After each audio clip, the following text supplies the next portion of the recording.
So the idea for this symposium grew out of our work with Nikki Rineer and Mallory McCloskey of Halloran Consulting in Pennsylvania. After hearing Nikki speak at a conference in Boston, I was inspired to dig deeper into the needs facing elders in our region, and our association grew into a decision to complete a thorough community needs assessment for this region. And it is a real privilege today to welcome Nikki and Mallory. Thank you.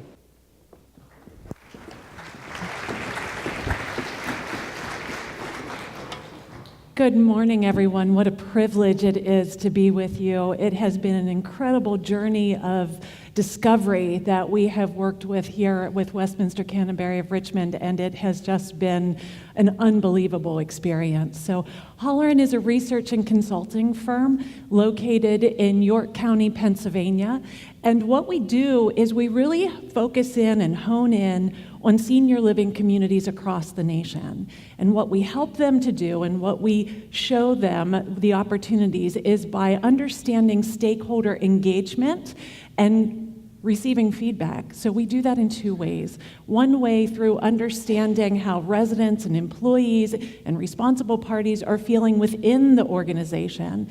And then we also help organizations look outside of their walls. So really to have an outward-facing focus to what's happening in their neighborhood.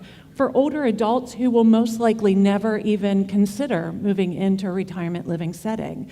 And so off of that platform is really what we're here to talk to you about today. So we have spent the last year working very closely with Gail and really uncovering what is coming up in the community feedback.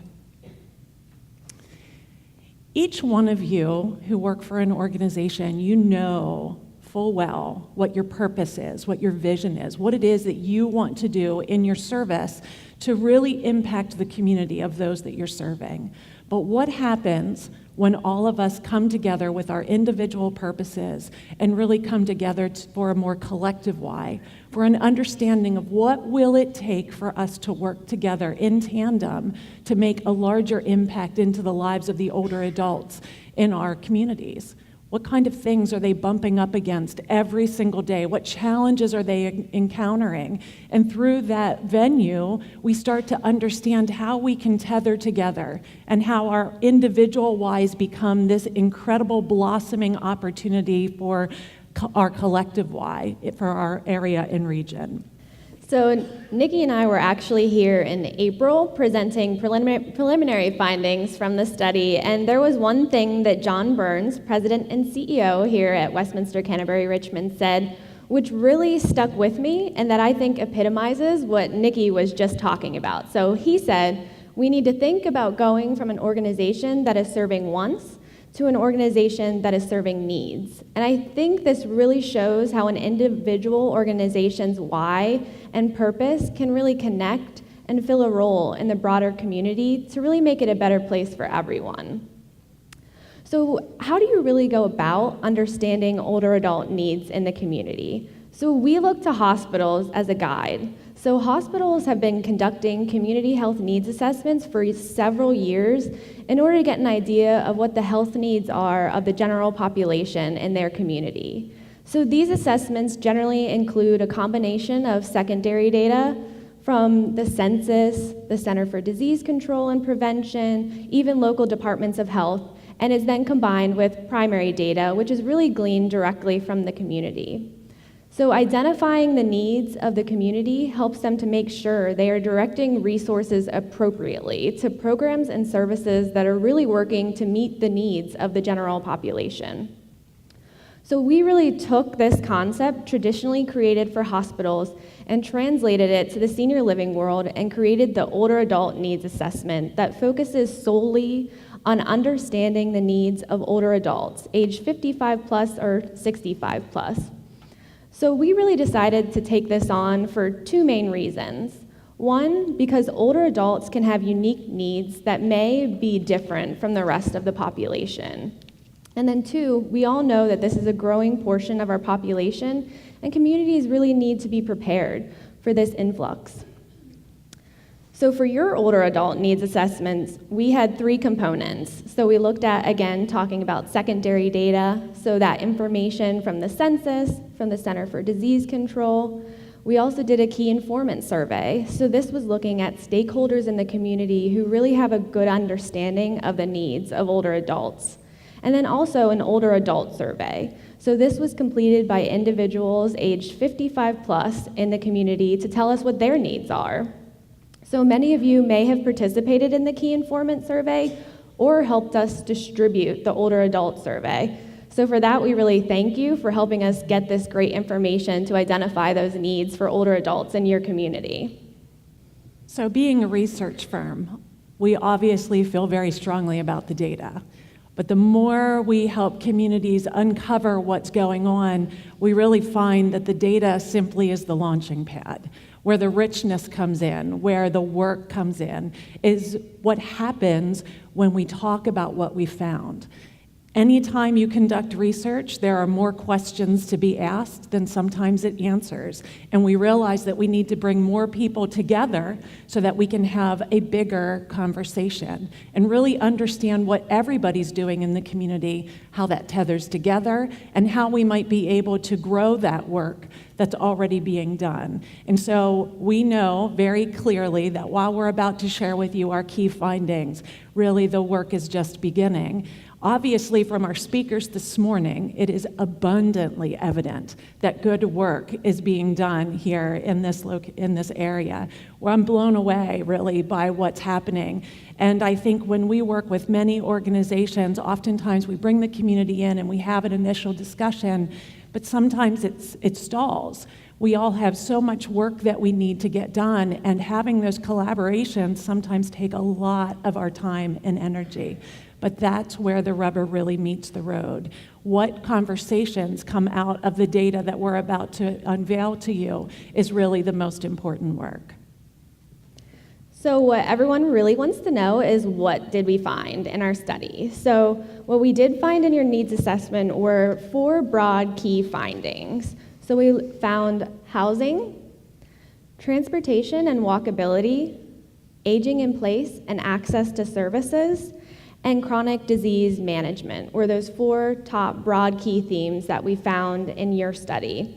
So I'm going to share a few data points for each of these areas, and Nikki is also going to share some examples from other communities out as how they've taken on some of these issues. But while we're mostly going to focus on sharing data around the opportunities and the needs, it's really important to keep in mind that there are a lot of really great things going on in your community too, which is evident by the speakers from earlier, and then also in your report that we put together, there's a lot of really good things going on. So while we're focusing on the needs, there's really good things going on as well.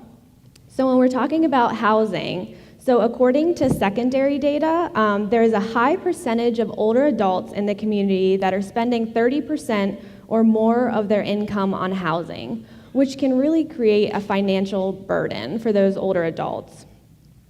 So for those who are spending 30% or more on their income, in Richmond City, we're seeing over 50% that are spending 30% or more on housing. So you can see that's a real burden in place for those older adults. And then we also, according to the key informants, there's a real lack of affordable housing for seniors in the community. So nearly 75% of key informants feel there is a high need for affordable housing for seniors in the community, but only 20% of those key informants felt that affordable housing options are actually available for seniors in the community. So you can see that there's a real gap between that need and then what is actually available. So when we're looking at transportation and walkability, there was a serious concern for public transportation, according to key informants, as well as directly from the older adults. So nearly 75% of key informants didn't feel public transportation is available for older adults. And also, according to the older adult survey respondents themselves, half of them didn't feel that public transportation is easy to use or reliable, and that stops aren't necessarily safe for them.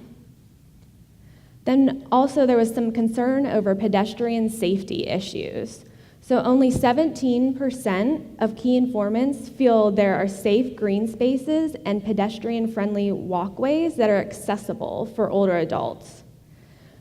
And according to the older adult survey respondents, again themselves, nearly half of them said their biggest challenge when traveling is that they do not feel safe walking. So one of the things that Gail asked us to do this morning was to share with you what other communities have done. Gail will be spending a few moments with you in a little bit talking about really what's been driven from Westminster Canterbury to look at these priority areas and what they have selected to work on. But when we start to look at needs like this is not unusual for what we find when we work with hospitals or when we work with senior living communities. It's important that as people look at these issues that you start to think outside of that proverbial box. We work with so many hospitals that oftentimes they say transportation comes up every time, but we're a health system, and there's no feasible way that we can begin to make any inroads into transportation. However, there is an example in Dauphin County, Pennsylvania, where a local grocery store and the local AARP decided to come together because there was a group of older adults in a cul-de-sac who were struggling to eat in healthy ways. They were going to the local convenience stores to pick up food. They had massive chronic illnesses that couldn't be managed due to the types of foods that they were able to purchase at the convenience store, and they were isolated. They had no transportation. They weren't going outside of this cul-de-sac. And so when the local grocery store found out that this was an issue, they started to look at where their business plans weren't going exactly as they had hoped. And what they found is every Tuesday afternoon, they had unbelievably low sales. And so what they did, they purchased a vehicle, they hired a driver, and they went and picked up the older adults in that cul-de-sac every Tuesday afternoon, took them to the grocery store, and took them back home and helped them get the groceries put back away. So often, when we are working with organizations, most not-for-profits tend to think we need another organization whose mission really looks a lot like ours. And so as not-for-profits, we tend to stick with not-for-profits. However, there is great opportunity when we look at the for-profit world as well. And we begin to combine those resources and those efforts. And we have conversations about what if. There's huge possibilities if we just simply get in a room together and have a conversation. And that's exactly what happened. And the great thing for the older adults, they were able to manage their chronic diseases better, and they were also able to get out more often, and the grocery stores saw their profits go up substantially on Tuesday afternoon. So it definitely was a win-win situation. So then diving back into the data again, so when we're looking at our key finding number 3, aging in place and access to services, we know that there's an increasing older adult population. So by 2021, older adults will account for 16% of the total population in Henrico County and about 15% in Richmond City. So you can see that population is growing. And then we also found that there's a strong desire to age in place. So over half of older adult survey respondents said it is extremely or very important to remain in their community as they age. And then when we're looking at access to services, so key informants were asked to select what they felt were the most pressing issues for older adults in the community from a list of about 15 topic areas. Navigating and accessing healthcare and social services topped that list of 15. And then lastly, when we're looking at chronic disease management, so chronic disease management was identified as the second most pressing issue for older adults, just behind the navigating and accessing services on that same list. You can see that is also an area of concern. And then also in terms of managing multiple chronic conditions. So more than a third of older adults are managing 4 or more multiple chronic conditions, which can be a real challenge for older adults. We also saw in both Richmond City and Henrico County that smoking and obesity are both concerns. So in Henrico County, we were seeing around 18% that are current smokers, and in Richmond, we were seeing closer to 23% that are current smokers. And then when we're looking at obesity, about 70% of older adults in both Henrico and Richmond City were overweight and obese. And then when we're actually looking at the burden of disease, it differs between Richmond City and Henrico County. They have their own unique challenges. So in Richmond City, we're seeing more cancer, colon and rectal cancer, lung cancer, prostate cancer, and then we're also seeing asthma as well as COPD. Whereas in Henrico County, we're seeing more on the way of breast cancer, melanoma, more around heart disease, and then also depressive disorders as well. Thank you. One thing I want to point out before I talk about another story of a community that's having success is that while this study was focused on individuals who were 55 years of age and older, as we started to have conversation about the needs that had bubbled up, we actually had one organization say to me, "Oh my word, that's exactly all the same issues that I'm having with my frontline employees." This really isn't just honed into what's going on with older adults. It's about what's happening in the community, and that what opportunities might there be if we take the needs that are bubbling up for our older adults and marry them up with young moms who are trying to get to work on time and to take care of their sick children. Is there an opportunity there? I don't know. Those are the questions that we definitely want to be asking, though. When we look at this list, housing as number one, it's inevitably a problem everywhere we go.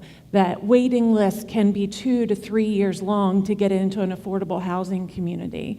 And there was one hospital where I actually was at a conference about 3 years ago that told a fabulous story of innovation and really thinking outside of that box I was talking about earlier. And what they found is that right across from the hospital, there was a very large, very aging building of affordable housing that was really falling down around everybody. And there were a ton of families living in this affordable housing unit. So the hospital started talking with the affordable housing unit, and they said, you know what, that land would really be perfect for a new building that we want to build for the hospital. And we have a good amount of green space and footprint left that perhaps we could build an entirely new affordable housing unit on. And so as they started to have these conversations, they started to open up to what could happen. And so the hospital actually did tear down the older affordable housing unit, and they spoke that day in the conference about the fact that it looked like a jail, not somebody's home. It was awful. And so they tore that down, they built the new building, and they moved from that apartment complex mentality to a townhouse mentality. So every family that moved in had multiple levels in which to live on. They had a yard to take care of. They had their own green space. And what they found was by relocating that affordable housing unit is that violence decreased because people were proud of what they had. And they wanted to make sure they could maintain that look and that feel. Chronic illness was massive. What they found is that a lot of the kids who lived in this affordable housing unit were suffering from massive asthma attacks on a regular basis and missing a great deal of school.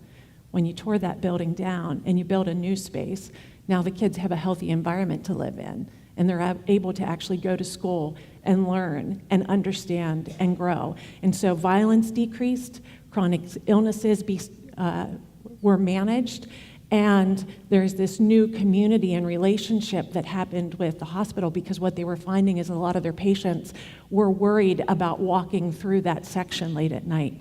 So all of these beautiful things bubbled up because they were willing to have a conversation. Health systems aren't ever, in my experience, involved in affordable housing, and yet they were open to the conversation and the possibility and the what if. In Lancaster County, we recently conducted a needs assessment for them, and this particular retirement community that we were working with really focused heavily on mental health concerns that they were experiencing with some of their older adults, isolation. They had very clear priorities, but in that did bubble up some accessibility to services. It was clear that the community needed some home and community-based services, and yet they weren't really feeling like they could invest on that on their own. And so 2 CEOs of competing organizations sat in a township supervisor's office to have conversations about how they were working with the community. And that township supervisor said, you know what, guys? I really need you to work together. I really need you to bring home and community-based services into this community. We are severely lacking, and you both have the expertise. Why is it that you can't push away your competition and do what's right for the community? And those 2 CEOs sat at lunch thereafter and said, why can't we? Why can't we? And last year, they opened up a collective home and community-based services because they were willing to think outside of that box.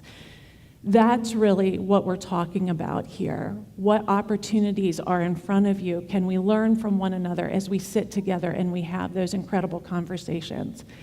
We have thrown a great deal of information at you today, and I'm not expecting that you took it all in. However, Westminster Canterbury of Richmond would love to share this study with you. It is rich, chocked full of data points. And what opportunities you have here is think of all the social service agencies that are sitting in this room today. Think about how much you're struggling for funds. And as you think about those grants, is there an opportunity to grab several of you sitting together here today and say, we have all the numbers, we have the foundation, now we need to tell our stories.